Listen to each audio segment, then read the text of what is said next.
Je vous ai choisi, je vous ai établi pour que vous alliez du fruit demeurez en moi, vous porterez du fruit. Demeurez en moi, vous porterez du fruit. Je fais de vous mes frères et mes amis. Bien-aimés du Seigneur, nous parlons aujourd'hui de l'appel, en d'autres termes, de la vocation. Chacun s'est déjà posé certainement la question de savoir s'il est à sa place. Et peut-être nous vivons au quotidien, à travers nous-mêmes ou les autres, la réalité des reconversions.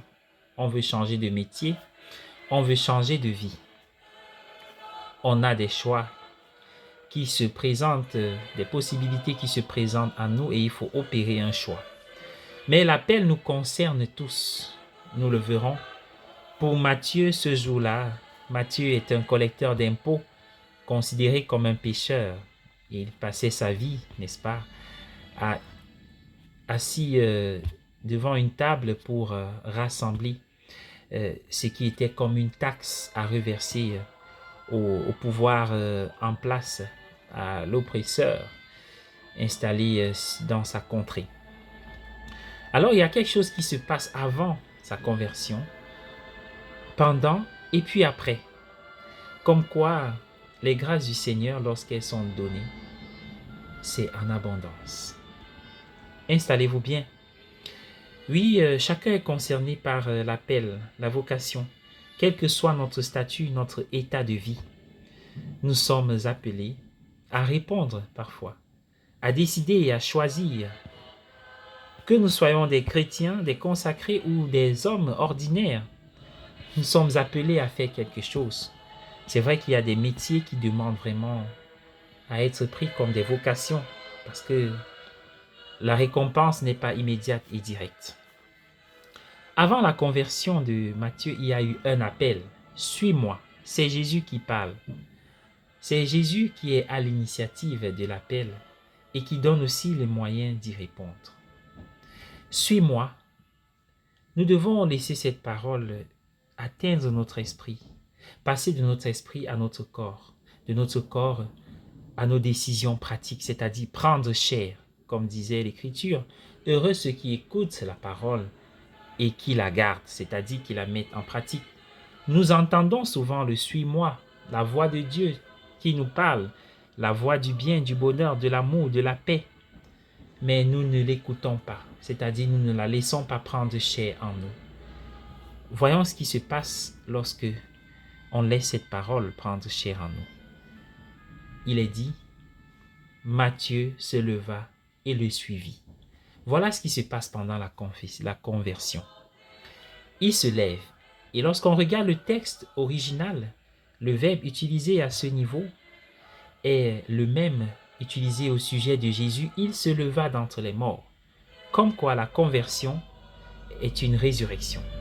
La résurrection, on passe de la mort à la vie, mais la conversion, on passe d'une vie semblable à celle de Matthieu et à beaucoup d'entre nous, d'une vie remplie de préoccupations d'ordre matériel à une orientation vers une vie plutôt déterminée par la recherche des choses de Dieu, des réalités éternelles et qui demeurent. Parce que nous le savons très bien, au quotidien, Matthieu devait se préoccuper de ce qu'il doit gagner, du profit à faire, de l'intérêt. Posséder nous donne l'illusion d'être comme des dieux, donner à l'ego, au moi, la capacité d'avoir ce qu'il veut sans trop d'efforts. Mais nous réalisons dans la foi chrétienne que c'est le Christ, non plus la chose, la matière, l'argent, mais c'est le Christ qui donne tout.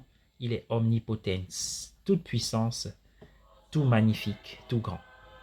Alors, Matthieu passe donc des préoccupations matérielles à une vie qui se préoccupe d'autre chose, c'est-à-dire de son salut, le salut de son âme. Que sert à l'homme de gagner l'univers s'il va y perdre son âme? Et que se passe-t-il après la conversion?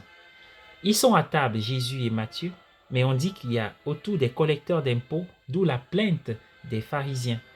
Que fait-il avec des pécheurs?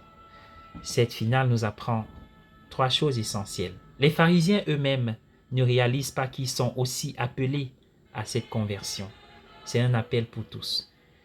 Deuxièmement, avec la conversion de Matthieu, on réalise que notre conversion, elle est personnelle, mais elle a une dimension communautaire.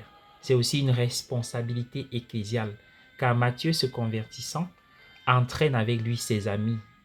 Ça dépend donc. Tout ce que nous faisons peut avoir de l'impact autour de nous. Et enfin, nous apprenons qu'avec la présence des publicains et des pécheurs, Jésus n'attend pas de nous la perfection pour nous donner l'occasion de l'approcher.